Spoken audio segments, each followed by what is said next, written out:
자, 안녕하십니까. 명순권 박사의 명튜브 명순권입니다. 자, 오늘은 제가 무슨 강의가 있는 날이냐면, 여기 계신 분들은 서울대병원 가정의학과에서 학연 나온 전공의 선생님들입니다. 이 선생님들은 그 프라이버시 보호를 위해서 이제 얼굴 나오지 않습니다.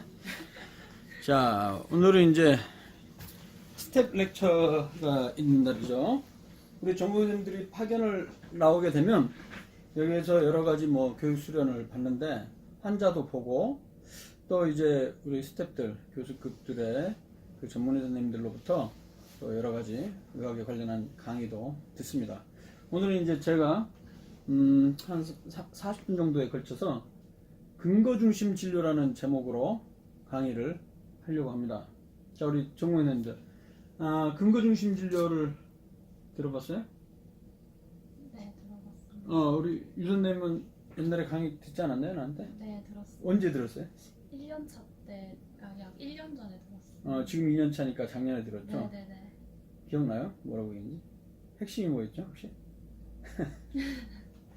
이게 사실 한 번 강의 듣는다고 다 기억에 남는 건 아니죠, 이게. 계속해서 공부를 하고 반복하고 그래도 어렵고, 그러니까 자기 것으로 만들어야 되는 게 참 쉽지가 않아요. 선생님은 근거 중심 진료 이야기 들어봤어요? 강의는 들어봤어요? 어디에서 강의를 들었어요? 작년에 교수님께서 했어요. 그렇지. 우리나라에서 지금 근거 중심 진료에 대한 강의를 하는 사람은 제가 아는 한에는 별로 없는 거로 알고 있거든요. 저도 근거 중심 진료라는 강의를 시작한 게 한 2년 정도밖에 안 되니까, 2, 3년 됐나? 물론 근거 중심 의학이란 말이 기본적으로 원래 있고, 이것에 대한 강의를 하시는 분도 있지만, 근거 중심 진료를 제목으로 해서 전문적으로 강의하는 거는 저도 뭐 당연히 들은 적이 없고, 이거 이제 굉장히 그 좋은 기회란 거죠. 그럼 두 선생님은 다 들었냐, 한번? 그 다음에 선생님은 처음이죠? 네, 처음입니다. 그럼 1년차 선생님은요, 그죠? 들어는 봤어요, 이게, 이런 말은? 근거 중심 진료? 네. 이런 말 들어본 사람 별로 없을 텐데. 왜냐면 근거 중심 의학은 많이 이야기는 했는데, 근거 중심 진료란 말도 들어봤다 이 말이죠? 네, 들어는 봤어요. 그래. 근데 이제 우리가 그 선생님들 의대 다닐 때 근거 중심 의학 혹은 근거 중심 진료에 대해서 따로 강의를 들어본 적이 있나요? 그럴 거예요. 저도 마찬가지로 이런 강의를 들어본 적은 없습니다. 그래서 오늘 말씀드릴 내용은 Evidence Based Practice, 근거 중심 진료. 근데 사실 이제 우리 학자들마다 Evidence Based란 말을 해석할 때 근거 중심이 맞는 말이냐, 증거 기반은 어떠냐, 이렇게 얘기하는 학자들도 있고요. 아직 완전히 통일되지는 않았어요. 근데 저는 편의상 근거 중심 의학이란 말을 쓰기 때문에 근거 중심 진료라는 용어로 하겠습니다. 일단 근거 중심 진료를 알기 위해서는 근거 중심 의학의 역사를 봐야 되는데, 뭐 굉장히 오랜 역사가 있는 것처럼 생각되면 생각보다 그게 오래지가 않아요. 1972년도에 알키 코크란이라는 의사가 Effectiveness and Efficiency라는 책을 썼습니다. 여기에서 핵심은 뭐냐면, 의사들이 그 진료하는 데 있어서 그 시행하고 있는 많은 진료들이 사실은 비교 임상 시험이 부족한 상태에서 진료를 시행한 것이라는 걸 지적을 하고 있어요. 이게 무슨 말이냐면, 뭐 지금도 그렇긴 하지만은 어떤 그 의사가 환자를 대상으로 해서 처치를 하고 치료를 하는 거는 실제 뭐 자신의 경험이라든가 아니면 뭐 대학 다닐 때 의대에서 배운 지식들, 그래서 내과 같으면 우리 내과 책 뭐예요? 교과서 이름이? 해리슨, 그죠? 해리슨에서 나온 이야기들. 그 다음에 그 뒤로 인턴 레지던트 때 또 경험한 것도 주치하면서 경험한 거. 그리고 이제 최근에는 이제 학회나 이제 뭐 세미나, 워크숍 이런 데서 배운 지식들을 기반으로 하긴 하는데, 실제로 이 당시만 하더라도 한 50년도 더 전에는 제대로 된 수준 높은 임상시험에 근거한 그러한 그 근거 있는 진료를 많이 못했다는 거예요.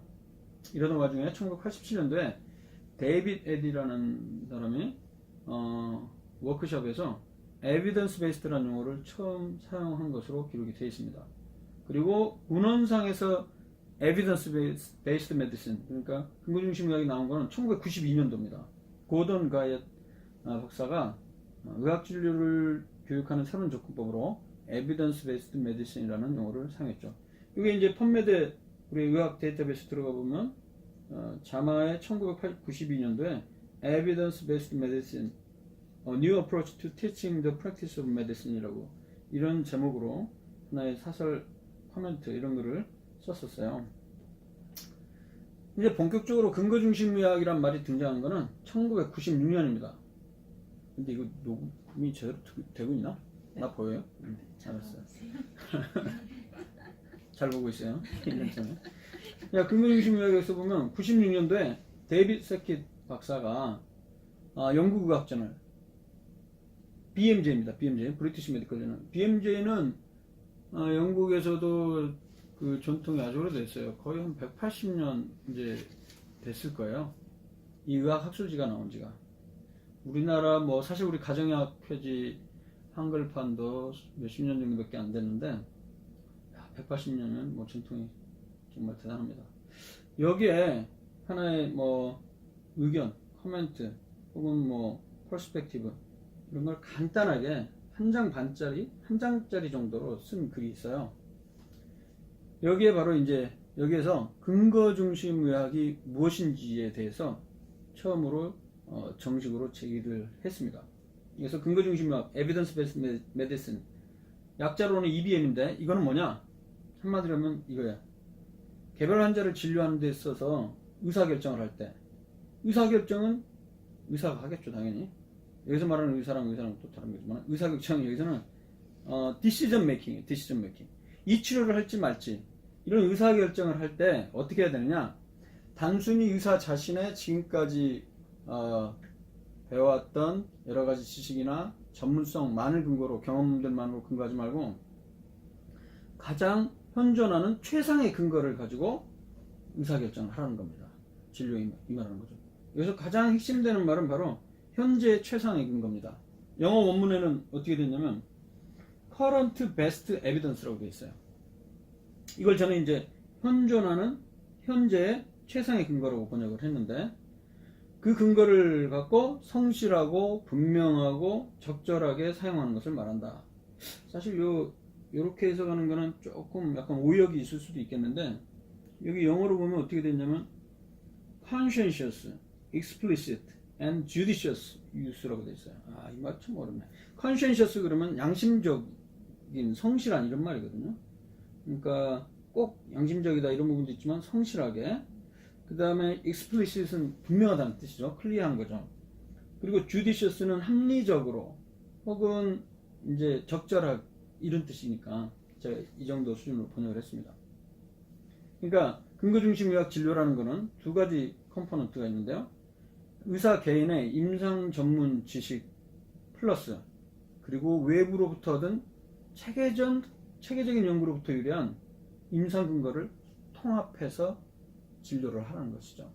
물론 이 중간의 내용을 이제 좀 읽어보면 보이세요? 안 보이죠? 글자가 너무 작아서. 나중에 한번 이 원문을 한번 읽어보세요. 여기에 보면 이 내용들에는 물론 환자의 요구도 이런 것도 고려된다는 얘기가 들어가 있어요. 그러나 맨 처음에 이 앞에 가장 핵심적인 EBM, Evidence Based Medicine을 정의할 때는 기본적으로 두 가지 컴포넌트로 이야기를 했었습니다. 그 뒤로 이제 엄청나게 근거 중심 의학, 근거 중심 진료에 대한 개념이 많이 퍼지면서요. 특히 사이콜로지 분야, 심리학 분야라든가 이런 쪽에서 많이 이런 걸 사용하기 시작을 했습니다. 그래서 급기야 몇 년 지나서는 근거 중심 진료란 용어까지 본격적으로 등장을 했죠. 그래서 오늘 제가 강의할 내용 Evidence Based Practice, Based D가 빠졌나요? 이건 뭐냐면 근거 중심 의학의 접근 이 방법을 임상적 진료에 적용하는 거예요. 사실은 근거 중심 의학과 근거 중심 진료를 뭐 클리어컷하게 꼭 가를 필요는 없을 것 같긴 하지만, 좀 더 우리 진료하는 의사의 입장에서 진료할 때 있어서 근거 중심 의학 기법을 사용하라는 것이 바로 근거 중심 진료입니다. 여기에는 이제 아까 제가 했던 맨 처음에 문제 제기했던 임상 전문가의 지식, 전문성 그리고 외부적인 과학적 근거뿐만이 아니고 환자의 관심과 필요성, 그 선호도까지 같이 통합을 하는 것을 의미합니다. 그래서 간단하게 얘기하면 근거중심 진료란 거는 자신이 현재 지금까지 갖고 있던 의사로서의 전문적인 식견 플러스 그리고 환자가 요구하는 것 플러스 그리고 현존하는 그 해당 주제에 대한 가장 최상의 연구 근거를 종합해서 환자 진료하는 데 사용하라. 그것이 바로 근거중심 진료의 개념이 되겠습니다. 이렇게 하면 좀 이해가 되나요? 네. 두 선생님은 2번 들었으니까 확실히 이제 이해할 수 있겠네요. 1년차님은 지금 들었는데 이해하는 것 같아요. 좀 어때요? 감이 와요? 네. 무슨 말인지? 네. 맨 처음에 들 땐 그래. 네, 이러거든. 근데 이제 나중에 1년 있다 다시 파견 나와서 물어보면 다리까지 하죠. 자, 근데 이제 본격적으로 들어가기 전에 그렇다면 이 근거중심 진료 개념은 이런데 어떻게 하는 것이냐? 그 실제에 대해서 이제 설명을 내가 후반부에 할 텐데 그걸 하기에 앞서서 그 얘기를 하기에 앞서서 이 개념 정립이 먼저 필요해요. 근거중심 피라밋과 메타분석이라는 개념을 잘 모르면 근거중심 진료를 수행하는 데서 좀 어려움이 있을 수가 있습니다. 그래서 사실 이 피라밋이 근거중심 의학 그리고 근거중심 진료에서 가장 중요한 개념이라고 저는 생각을 해요. 이게 지금 이제 피라밋은 아래쪽 빗변은 길이가 길고 위쪽으로 올라갈수록 짧아지는 건데, 그러니까 이게 뭐냐면 하나의 연구 디자인의 종류예요. 연구 디자인이란 건 뭐냐면 영어로는 이제 스터디 디자인, 연구 설계라고 번역하기도 하고 연구 디자인이라고 하는데, 예를 들어서 우리가 전통적으로 내려오는 민간요법들, 손을 땄을 때, 그러니까 소화장애가 생겼을 때 손을 따면 좋아진다, 이런 민간요법도 있을 테고, 어디 다치거나 물리거나 뭐 벌에 쏘이거나 이럴 때 된장을 바르는 그런 민간요법도 있을 테고, 아니면 이제 뭐 비타민 C를 먹으면 감기가 정말로 예방이 되느냐, 이런 여러 가지 의학적인 질문들, 과연 이게 효과가 있냐 없냐 의학적으로 밝히려면 어떤 근거를 갖고 효과가 있다고 판정할 수 있냐 말이죠. 그건 그냥 단순한 여러 사람이 이런 걸 경험해 봤다, 그것으로만 할 수 있는 건 아니란 거죠. 경험이 있었다 해도 그 경험들은 인과관계가 확보되지 않은 그냥 하나의 현상일 수도 있어요. 우연한 현상일 수도 있고. 그래서 제가 항상 하는 얘기 중에 하나가 질병의 특징이란 게 크게 두 가지로 또 이야기할 수 있을 것 같아요. 첫 번째는 어떤 특징이냐면 대부분의 질병들은 희귀병이나 암이나 아주 난치병을 빼고는 대개의 경우는 self-limiting disease 혹은 self-limited disease라는 표현을 쓰는데 스스로 그냥 시간 지나면 좋아진다는 거죠. 감기 같은 경우도 원래 약을 쓰면 한 일주일 정도 가고 약 안 쓰면 7일 가고 뭐 이런 얘기가 있잖아요. 그게 그거란 얘기지. 그러니까 증상만 약간 완화해주지 그 질병의 경과나 그 전체 기간을 단축하지 못한다는 거냐. 왜냐하면 바이러스를 죽일 수 있는 약이 없기 때문에, 감기 바이러스를 죽일 수 있는 약이 없기 때문에. 그래서 자동으로 거의 좋아지는 시기에 어떤 민간요법을 사용하거나 뭐 한약을 먹거나 여러 가지 뭐 건강기능식품을 먹고 좋아질 수가 있다는 거죠. 근데 그게 그 해당 처치나 행위 때문에 좋아진 게 아니라 나을 때가 돼서 나올 가능성이 많다는 거고, 두 번째는 양리학적 효과는 아닌데 심리적으로 안정을 가짐으로써 증상이 개선될 수도 있다는 거지. 그걸 뭐라고 그래요? 플라시보 효과라고 하죠. PLACEBO, 플라시보 효과. 여기서 영어 하나 문제 내봐야겠다. 우리 이제 현수막을 영어로 뭐라고 그러지? 응? 아이, 자신있게 얘기를 해. 발음을 내가 보려고 그래. 플랫. 아니, 애매하게 얘기하지. 대개의 경우 뭐라고 얘기를 해? 뭐라고? 플랜카드라고 하잖아. 근데 그 영어 사전 찾아보면 ANG가 없고요. PLACARD, 플래카드로 되어 있어요. 플래카드. 그게 뭐냐면 현수막이라는 뜻이거든요. 왜 그 얘기가 갑자기 하냐면 플라시보랑 갑자기 발음이 뭐 비슷하지도 않나, 그냥 P 들어가는데 갑자기 생각이 나서 그런 거예요. 그리고 생각나는 김에 그거 말고 우리 자주 틀리는 발음이 또 하나 있어요. 약의 용량을 얘기할 때 영어로 뭐라고 그래요, 선생님? 약 용량 단어. 용량.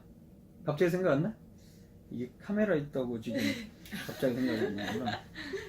DOSE. 어떻게 발음해요? 한 명씩 순서대로 발음해봐요. 어차피 카메라 안 나오니까 누가 뭘 했는지 몰라. 자, 해봐요. 어? 도즈. 다 틀렸네. 그러니까 이게 왜 이게 발음이 틀리냐면 위에서부터 그렇게 전해 내려오고 다들 그렇게 써서 그런 거예요. 의사들뿐만 아니라 간호사들 다. 한번 네이버 지금 영어 단어 사전 열어보세요. DOSE 한번 발음해보세요. 어떻게 해야 하나?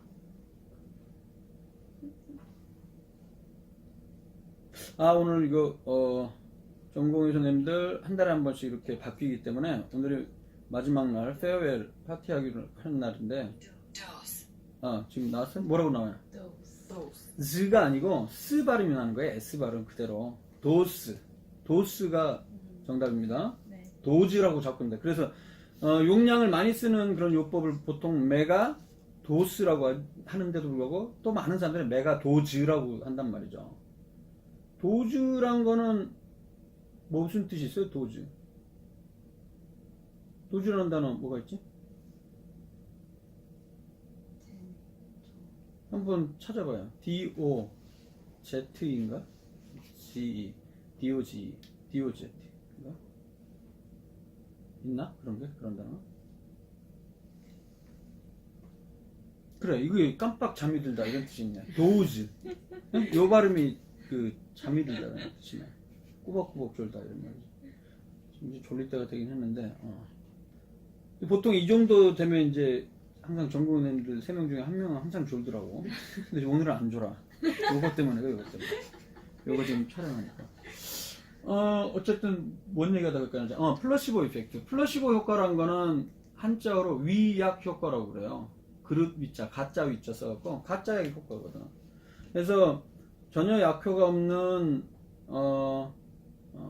그냥 탄수화물 덩어리로 만든 약을 줘도 머리가 아픈 사람이 머리가 안 아프다고 이야기하는 사람이 일부가 생길 수 있어요. 그 이유는 심리적인 안정감 때문에 증상이 좋아질 수 있다는 거예요. 근데 그게 빈도가 많으면 플라시보 효과도 그것도 그 치료제가 될 수 있겠죠. 근데 그 빈도가 그렇게 많지 않기 때문에 약으로까지 승급하게 되지는 않는 거죠, 의약품도.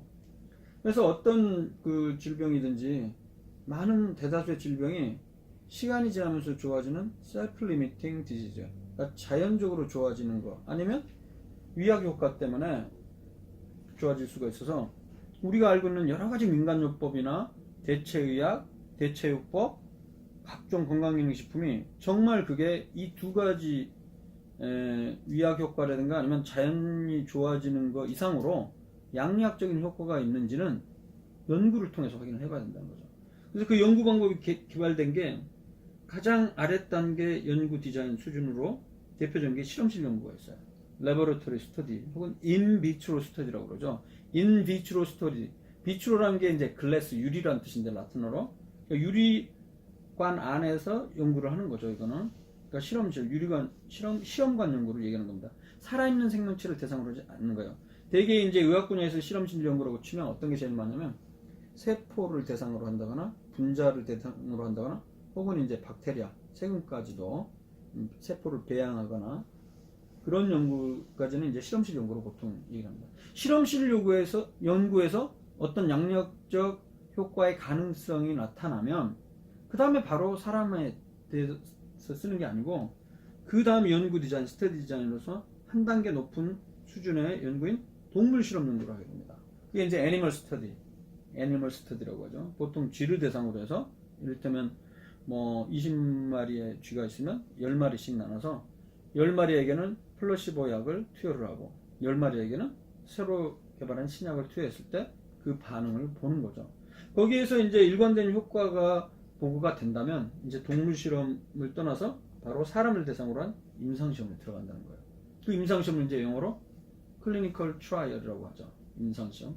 여기서 클리닉 혹은 클리니컬의 뜻이 무엇인지 알아요? 유효시 선생님 내가 그때 옛날에 얘기했는데 이름이 나왔어. 잘 얘기를 해야 돼. 클리닉 무슨 뜻이라고 그랬지? 어원이? 1년이 지나면 기억이 잘 안 날 수밖에 없겠죠. 근데 뭐인 것 같아요? 클리닉은 비스듬하다는 뜻이에요. 비스듬하게 돼 있다. 뭐라고 얘기했어요? 침상을 얘기하는 거예요. 침상. 환자가 누워있는 이렇게 비스듬한 침상을 얘기하는 건데, 한자어로도 임상이란 말이 평상에 임한다 이런 뜻이거든요.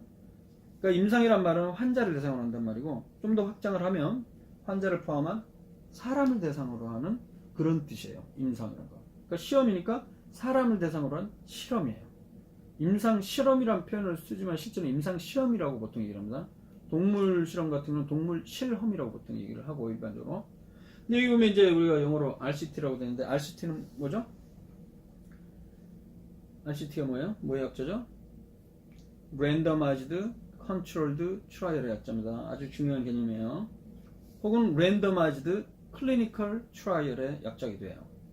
혼재해서 사용하는데, 좀 더 정확한 개념은 Randomized Controlled Trial. 이 개념이 뭐냐면 무작위 비교 임상 시험이라는 거야. 우리말로 하면. 혹은 무작위 대조군 시험. 왜 이 개념이 중요하냐면, 아까 얘기했듯이 어떤 질병이라도 많은 수의 질병들은 자연히 좋아지거나 위약 효과 때문에도 좋아질 수 있기 때문에, 어떤 신약의 효과나 안전성을 테스트할 때 만약에 100명이면 100명의 환자에 대해서 그냥 그 신약만 투여를 하게 되면 이게 과연 자연히 좋아진 건지 위약 효과에서 좋아진 건지 비교할 수가 없는 거예요. 이게 100명 중에 30명이 나왔어. 그럼 그게 진짜 양약적 효과인지 우리는 알기가 어렵단 말이죠. 그래서 만든 과학적인 연구 방법이 뭐냐면 무작위 비교 임상시험, 무작위 대조군 연구예요. 여기서 말하는 컨트롤드란 말은 조절했다는 의미는 사실 컨트롤군을 설정을 했다는 말이에요. 대조군을 만들었다. 그러니까 한 그룹만 아니고 두 그룹을 만들어서 대조군에게는 아무 효과가 없는 플러시보를 투여하거나, 혹은 플러시보가 투여가 불가능한 경우에는 아무것도 안 할 수도 있어요. 그런 거는 이제 보통 오픈 레이블 트라이얼, 오픈 레이블, LABEL, 라벨이라고 보통 얘기하잖아요. 오픈 레이블이라는 건 뭐냐면 어떤 이 사람이 어느 그룹이라는 표지가 오픈되어 있다는 말이에요. 그러니까 아무것도 안 주니까 당연히 여기는 약을 투여 안 한 거로 환자도 할 수 있고 의사도 할 수 있겠죠. 연구자도. 근데 이제 보통 오픈 레이블보다는 이렇게 두 그룹 어떤 약을 썼는지 모르도록 연구자나 연구 대상자, 실험 대상자도 모르게 하는 게 바로 더블 블라인드예요. 이중 맹거. 그래서 가장 이상적인 형태의 임상